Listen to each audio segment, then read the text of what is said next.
Hello student, welcome to my YouTube channel. I hope you all are doing well. मैंने आपको accounting equation में जो concept दिया, उस कॉन्सेप्ट को और मैं क्लियर इस वीडियो में करना चाह रहा हूँ, और ना केवल करना चाह रहा हूँ बल्कि कुछ कॉन्सेप्ट को इसके साथ और ऐड कर रहा हूँ जो आपके लिए बहुत हेल्पफुल होंगे। देखिए, type of transaction affecting accounting equations. कुछ और टाइप ऑफ ट्रांजेक्शन है उसे जो अफेक्ट करते हैं अकाउंटिंग इक्वेशंस। इसमें एक एक चीज को समझिए। इंक्रीज इन एसेट, आपने क्वेश्चन में देखा होगा, अगर कोई एसेट इंक्रीज कर रहा है तो क्या होगा? कोई एसेट, एक एसेट अगर इंक्रीज करेगा तो या तो अदर एसेट डिक्रीज करेगा, या सिमिलरली कोई लायबिलिटीज भी इंक्रीज करेगी।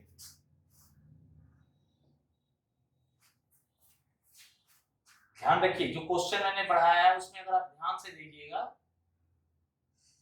इससे पहले वाले लेक्चर में, तो एक कॉन्सेप्ट क्लियर हुआ, या तो एक एसेट डिक्रीज करेगा, इंक्रीज करेगा एक एसेट, तो दूसरा एसेट या तो डिक्रीज करेगा या उसी सिमिलरली में कोई लायबिलिटीज इंक्रीज करेगी या कैपिटल इंक्रीज करेगा। देखिए, एक एसेट इंक्रीज किया तो अदर एसेट क्या करेगा? डिक्रीज करेगा। एक एसेट इंक्रीज किया तो या तो कैपिटल जो है वो क्या करेगा? इंक्रीज कर जाएगा, या लायबिलिटीज इंक्रीज कर जाएगा। Increase in asset, similarly increase in capital और लायबिलिटीज, ये हो सकता है। Increase in asset,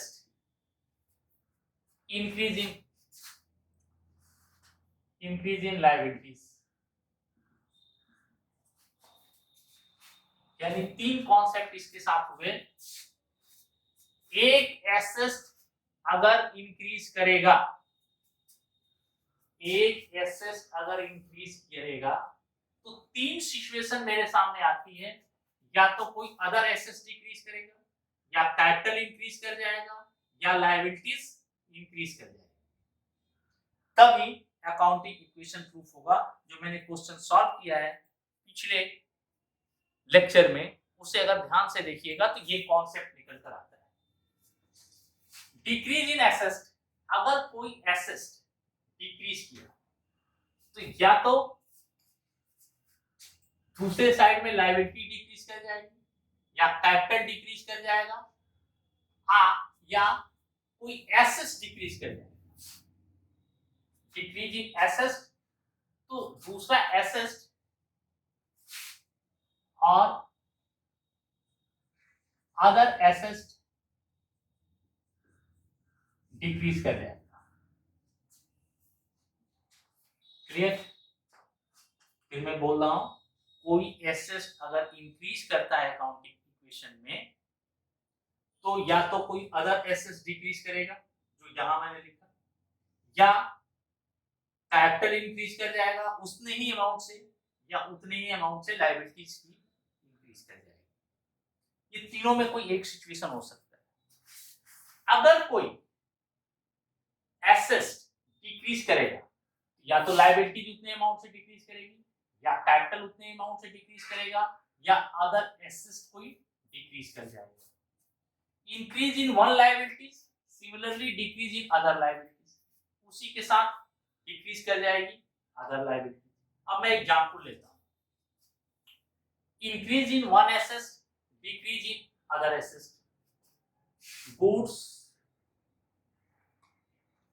purchase for tax ₹5,000। अब यहां पर दो चीज है, एक कैश हमारा एसेट है और एक गुड्स हमारा एसेट है, दोनों एसेट है। एक एसेट डिक्रीज किया, क्या कैश 5,000 से डिक्रीज किया तो अदर एसेट इंक्रीज कर गया कितने से, 5,000। यानी एक एसेट अगर इंक्रीज करेगा तो अदर कोई एसेट डिक्रीज कर सकता है। क्लियर?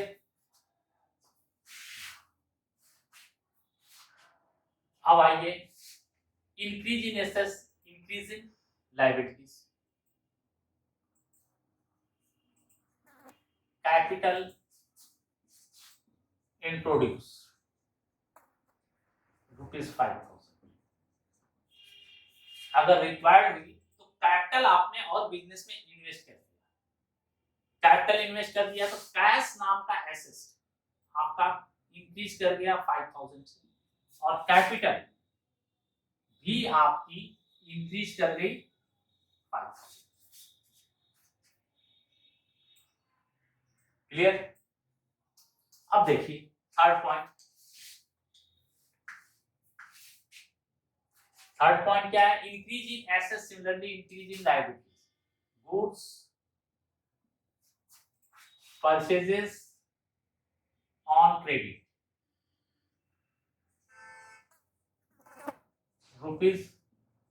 ₹5,000। गुड्स परचेज किया क्रेडिट ₹5,000। तो क्या हुआ, गुड्स नाम का एसेट हमारा इंक्रीज कर गया 5,000 और लायबिलिटीज, हमारी लायबिलिटीज भी इंक्रीज कर गई 5,000 से, क्योंकि हमने किस पर माल खरीदा है, क्रेडिट पर खरीदा है, उधार खरीदा है। क्लियर? नेक्स्ट आइए, decrease in assets similarly decrease in liabilities. जितना एसेट्स डिक्रीज किया उतना ही लायबिलिटीज भी डिक्रीज किया। पेड टू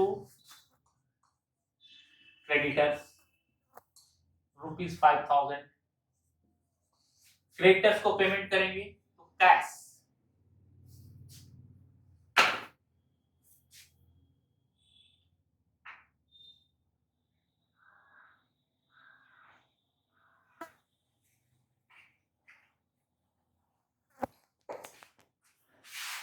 कैश हमारा डिक्रीज कर जाएगा 5,000 से, और लायबिलिटीज भी डिक्रीज कर जाएगी 5,000 से। Decrease in assets similarly decrease in capital.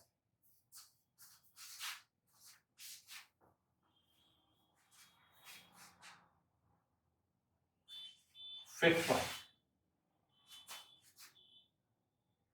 Cash retrieved by proprietor for personal use. अब देखिए, कैश नाम का एसेट आपका 5,000 से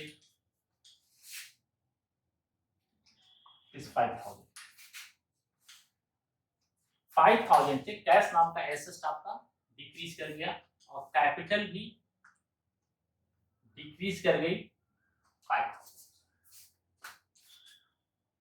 clear?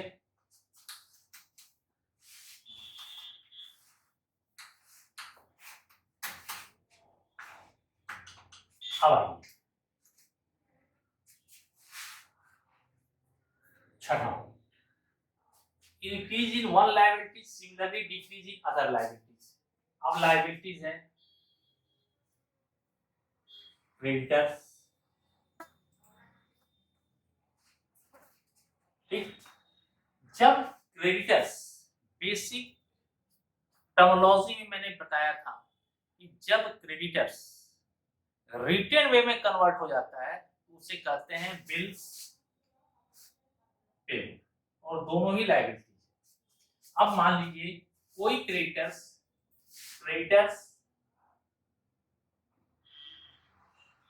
Converted in bills payable, यानी किसी को माल उधार लिए हैं, उसके लिए उसके द्वारा लिखे गए डॉक्यूमेंट्स को हमने एक्सेप्ट कर लिया, जैसे ही एक्सेप्ट किया वो कन्वर्ट हो गया बिल्स पेबल। तो यहां क्या होगा, ₹5000, यहां क्या होगा, ये क्रेडिटर्स में से 5000 माइनस हो जाएगा और बिल्स पेबल में 5000 प्लस हो जाएगा। ये सिचुएशन है जब decrease in liabilities, decrease in other liabilities. Clear?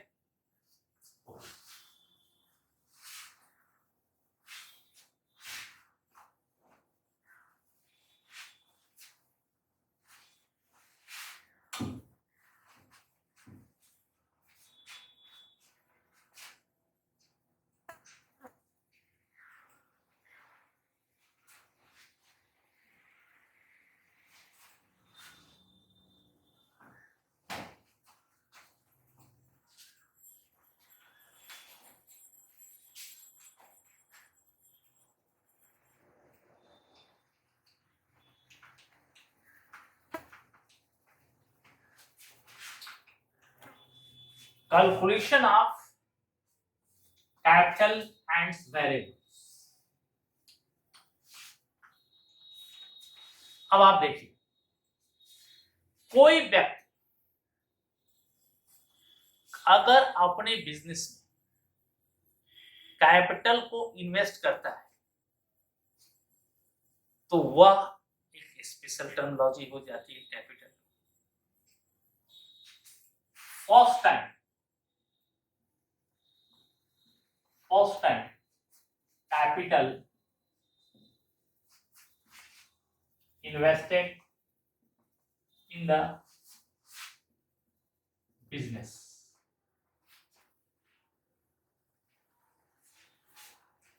और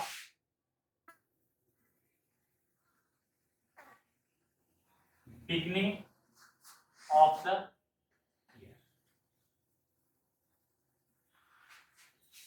या तो फर्स्ट टाइम जो कैपिटल इन्वेस्ट करते हैं, क्योंकि प्रोप्राइटर जब हम बिगिनिंग पढ़ रहे हैं, आगे क्या एक कॉन्सेप्ट दिए हैं, तो उस कैपिटल को कौन सा कैपिटल कहते हैं?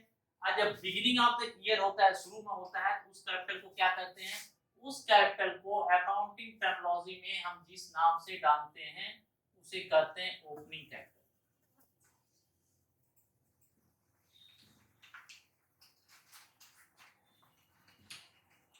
उसे कहते हैं opening capital. Clear? Opening capital. अब आइए,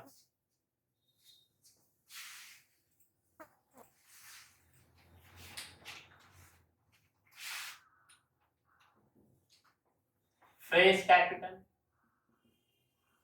और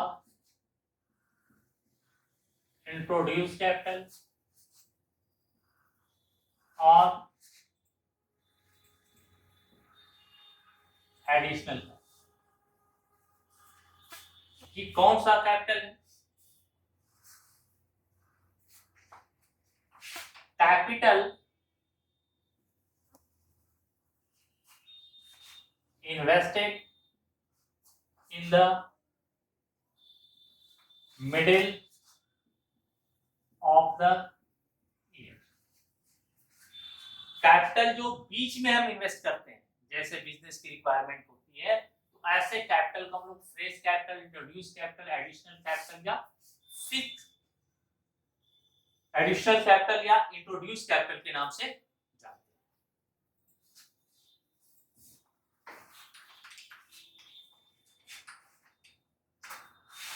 ड्राइंग ड्राइंग ड्राइंग क्या है?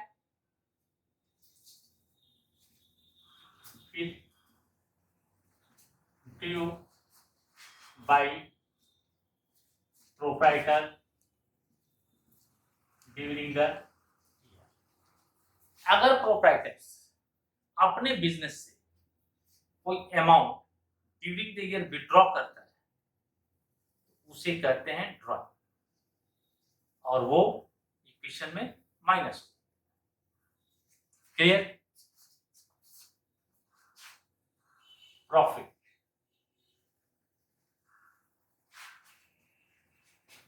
प्रॉफिट एक टर्म है जो बिजनेस में ये होता है कि प्रोप्राइटर के बिजनेस में ये इस बात पर डिपेंड करता है, इस बात को कहा गया कि drawing during the year business से प्रोप्राइटर विड्रॉ नहीं करता, बिजनेस में से बाहर नहीं निकालता, उसे रिटेन रखता है बिजनेस में। चूंकि रिटेन रखता है इसलिए कैपिटल में प्लस हो जाता है, और अगर लॉस हुआ तो कैपिटल से माइनस हो जाता है। Clear?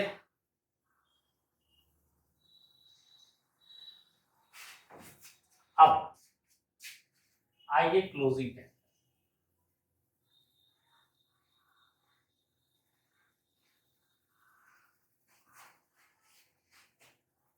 At the end of the year, after all adjustment,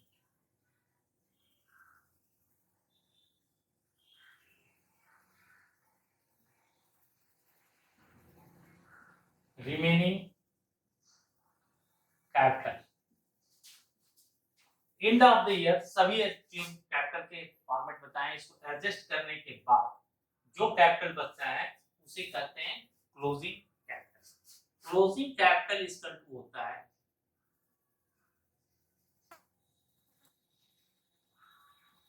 closing capital to equal to opening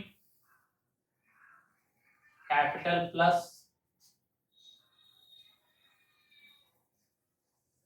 additional capital, additional capital या इंट्रोड्यूस कैपिटल या fresh capital plus profit minus loss minus drawing. इस capital को हम लोग closing capital find out करते हैं इस फॉर्मूले। अब क्लोजिंग कैपिटल से क्लोजिंग कैपिटल का अगर ये फार्मूला है तो ओपनिंग कैपिटल इक्वल टू भी फाइंड आउट कर सकते हैं, एडिशनल कैपिटल भी फाइंड आउट कर सकते हैं, प्रॉफिट भी फाइंड आउट कर सकते हैं, लॉस भी फाइंड आउट कर सकते हैं, और ड्राइंग भी फाइंड आउट कर सकते हैं। इसी इक्वेशन को चेंज करते जाएंगे तो सारे चीजों को हम अलग तरीके से भी फाइंड आउट कर लेंगे। ये बेसिक इक्वेशन है। Closing capital equal to opening capital plus additional capital plus profit minus loss minus drawing. अब प्रॉफिट होगा तो प्लस और लॉस होगा तो माइनस। सपोज कर A started a business with capital of ₹50,000। तो ये 50,000 रुपये जो बिजनेस स्टार्ट किया, जो फर्स्ट टाइम इन्वेस्ट किया, वो कौन सा कैपिटल हो गया? वो ओपनिंग कैपिटल हो गया। He introduced in the middle of the year ₹10,000 as a capital। तो ये 10,000 रुपीज जो है कौन सा कैपिटल हो गया? फ्रेश कैपिटल, एडिशनल कैपिटल या introduce capital. He withdrew ₹4,000 during the year for personal use। तो पर्सनल यूज के लिए जो कैपिटल विड्रॉ किया वो कैपिटल को क्या कहा जाएगा? वो हो जाएगा ड्रॉइंग। प्रॉफिट अर्न करेगा बिजनेस ड्यूरिंग द ईयर तो क्या हो गया? प्रॉफिट। अगर बिजनेस को लॉस हो गया तो वो क्या हो गया? लॉस। और इस सार को अगर हम एडजस्टमेंट करेंगे ये हमको मिल जाएगा closing capital. Clear?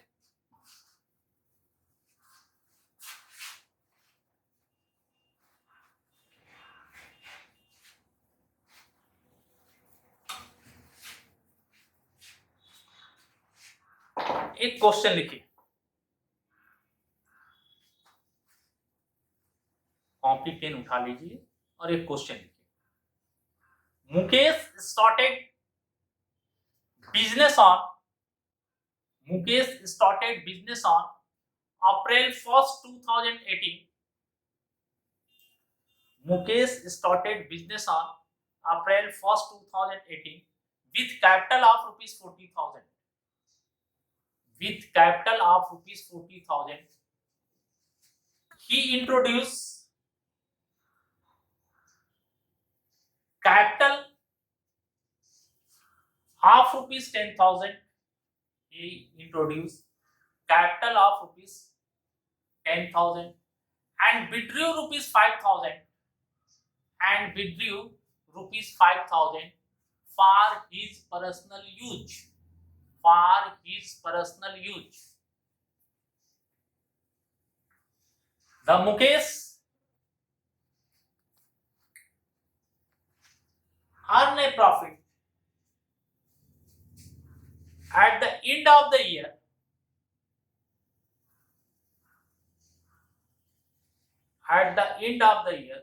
rupees 4,000.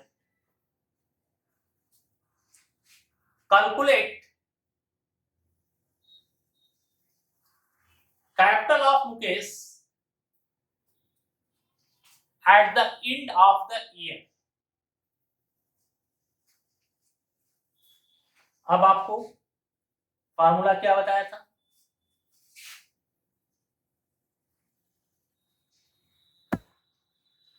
Closing capital equal to opening capital plus additional capital plus यहाँ प्रॉफिट है तो प्रॉफिट, लॉस है तो लॉस, माइनस ड्रॉइंग। इस क्वेश्चन का क्लोजिंग कैपिटल कितना होगा?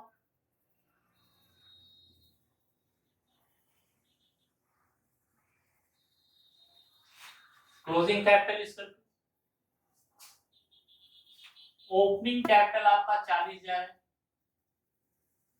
प्लस एडिशनल कैपिटल आपका 10,000 रुपया प्लस प्रॉफिट आपका 4,000 रुपया और आपको विड्रॉ,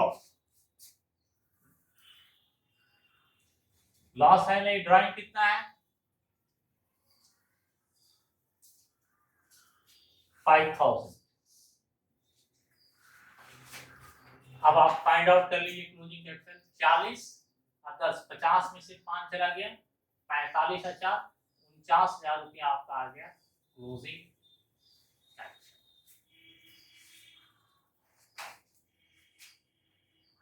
क्लियर?